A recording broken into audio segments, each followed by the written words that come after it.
UTBK tinggal beberapa hari lagi nih. Tetap semangat ya belajarnya. Kita mulai dengan soal yang pertama ya, terkait dengan fungsi.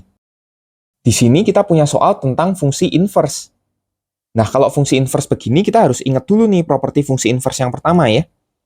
Kalau kita punya FA sama dengan B, itu artinya FB atau F inverse B akan sama dengan A gitu ya. Kita langsung masukin aja yang diketahui soal gitu. Yang pertama, F5-nya itu sama dengan minus 10. Berarti artinya apa? 5A minus 10 per 5B tambah 3 gitu ya. Kita masukin ke rumus fx gitu. Ini sama dengan minus 10. Berarti 5A minus 10 sama dengan min 10 kali 5B tambah 3 ya, kali silang. Kalau kita lihat, kedua ruas ini kan bisa bagi 5 ya. Jadi kita coba bagi 5 aja ya, gitu.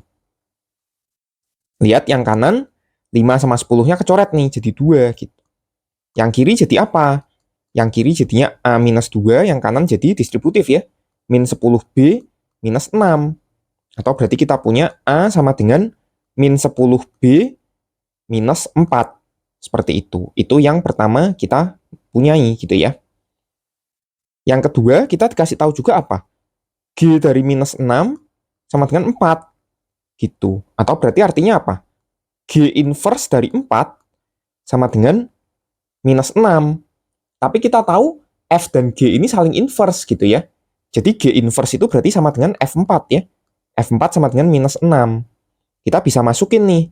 Jadi 4A minus 10 dibagi dengan 4B tambah 3 ya. Sama dengan minus 6.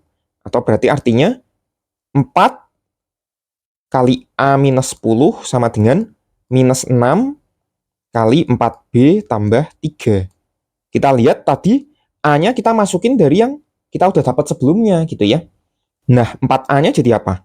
Kita kalikan dengan minus 10B minus 4 ya. Jadi minus 40B minus 16 minus 10 lagi. Yang kanan kita distributifin. Minus 24B minus 18. Coba. Yang ada B aku gabung kanan. Yang nggak ada B aku gabung kiri ya. Jadi minus 16 minus 10 tambah 18 sama dengan 40B dikurang 24B ya. Sehingga didapatkan minus 8 sama dengan 16B. Atau berarti B-nya itu minus setengah.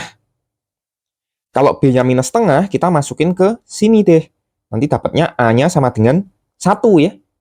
Maka A tambah B-nya berapa? A tambah B-nya ya sama dengan 1 dikurangin setengah. Sama dengan setengah. Seperti itu. Mudah kan ya untuk soal fungsi ini? Kita lanjut ke soal berikutnya ya, tentang matriks. Di sini kita punya soal terkait determinan ya. Kita hitung aja determinan dari A-nya gitu ya. Determinan dari A itu sama dengan determinan dari 2x tambah 1, x min 1, 3, sama x gitu ya. Kalau determinan, ingat diagonalnya kita kali terus kita kurangin gitu ya. Berarti hasilnya apa? 2x tambah 1 dikali x dikurangin 3 kali x minus 1 ya. Kita distributifin, jadinya 2x kuadrat tambah x minus 3x tambah 3. Atau ini artinya adalah 2x kuadrat minus 2x tambah 3. Tapi kita tahu apa? Determinan dari A ini nilainya harus sama dengan 27 ya. Jadi kita coba pindahin ruas nih. Kita pindahin ruas kanan semua ya. 2x kuadrat minus 2x tambah 3 minus 27 harus sama dengan 0. Atau berarti artinya 2x kuadrat minus 2x minus 24 harus sama dengan 0 ya. Kita coba bagi 2. X kuadrat minus x minus 12 sama dengan 0. Gitu. Nah, kita bisa nih cari x1 dan x2-nya pakai pemfaktoran gitu ya. Tapi lihat, pertanyaannya itu kan jumlah semua nilai x gitu. Jadi sebetulnya nggak perlu cari x1 dan x2-nya masing-masing. Tapi ingat kalau kita punya persamaan kuadrat, kita itu punya x1 tambah x2 itu apa? Sama dengan min b per a ya. Berarti di sini minus dari min 1 bagi 1. Berarti hasilnya adalah 1. Seperti itu. Nggak perlu repot-repot cari faktor x1 dan x2-nya. Seperti itu ya. Kalau gitu, kita coba lanjut ke soal berikutnya ya. Di sini kita punya soal tentang barisan aritmatika ya. A, B, C, D, E, F.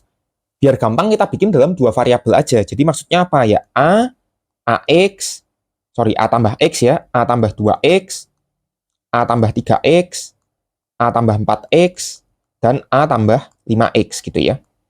Kita coba masukin dulu informasi pertama. A, B, F itu barisan geometri ya. Kalau barisan geometri itu, apa yang bisa kita dapatkan? Barisan geometri itu syaratnya suku tengah ya, B, kalau dikuadratin itu harus sama dengan A kali F ya. Jadi suku tengah kuadrat itu depan kali belakang gitu. Berarti kita bisa dapat apa? A plus X kuadrat itu jadi sama dengan X dikali atau A dikali A tambah 5X ya.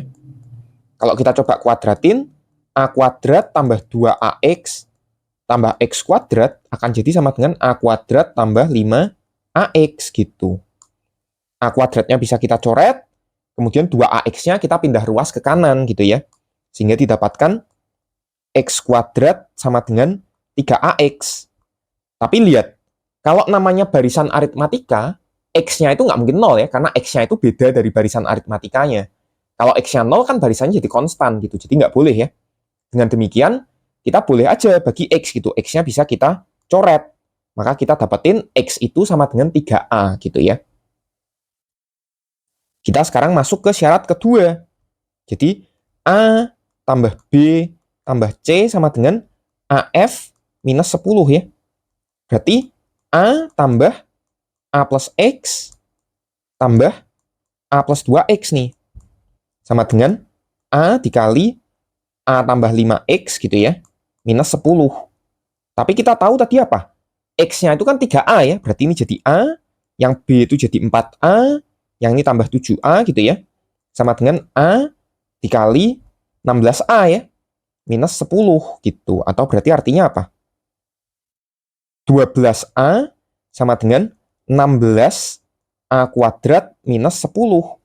Atau kalau kita pindah ruas, 16A kuadrat minus 12A minus 10 sama dengan 0.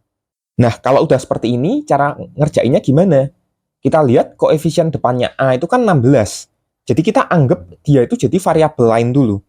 Aku mau tulis variabel lainnya itu K kuadrat minus 12K minus 160 gitu ya. 160 itu dari 16 dikali sama minus 10 gitu. Sama dengan 0. Nah, kalau seperti ini ngefaktorinya gampang kan ya? Ngefaktorinya itu jadi K minus 20 kali K tambah 8 gitu ya, sama dengan 0. Berarti K-nya itu antara 20 atau K-nya itu minus 8 gitu ya. Nah, nilai A-nya itu berapa? Nilai A-nya itu adalah nilai K sekarang dibagi dengan 16 tadi gitu ya. Jadi dengan demikian aku bisa bilang kalau berarti A-nya itu antara 20 per 16 ya, atau 5 per 4. Dan juga, atau yang kanan itu berarti A-nya itu adalah minus 8 per 16 ya, atau minus 1 per 2. Nah, mana yang kita pakai? Kita cek aja B-nya gitu. B itu kan sama dengan A tambah X ya, berarti sama dengan 4A. Tapi 4A ini harus positif kan, dikasih tahu lebih dari 0. Artinya berarti A-nya itu harus lebih dari 0. Dengan demikian, A yang kita ambil yang mana? A yang kita ambil ya tentu aja yang 5 per 4. Seperti itu. Dengan A-nya 5 per 4, maka F-nya berapa? F itu berarti sama dengan A tambah 5X ya. Tadi karena X-nya itu 3A, berarti jadi 16A, berarti sama dengan 16 kali 5 per 4. Hasilnya adalah 20. Maka A kali F ya sama dengan 5 per 4 kali 20. Kita lihat 4-nya bisa dicoret ya. Jadi 5 sehingga hasilnya jawabannya adalah A kali F sama dengan 25. Seperti itu kalau soal tentang barisan aritmatika. Bisa kan ya? Kita coba lanjut ke soal berikutnya ya. Di sini kita punya soal tentang statistika gitu ya. Ada 6 kali ujian gitu. 6 kali ujian. Rata-ratanya 5 gitu ya. Nah, kalau rata-ratanya 5, kita bisa hitung dulu total nilainya ya. Total nilainya itu pasti 6 kali 5. Karena 6 kali ujian, anggaplah semuanya dapat 5 gitu kan. Berarti total nilainya itu harus 30. Seperti itu. Terus cara ngerjainnya gimana? Kan dimintanya median terbesar yang mungkin. Kita lihat aja dari pilihan jawabannya gitu ya. Coba, median itu kan pasti di sini ya.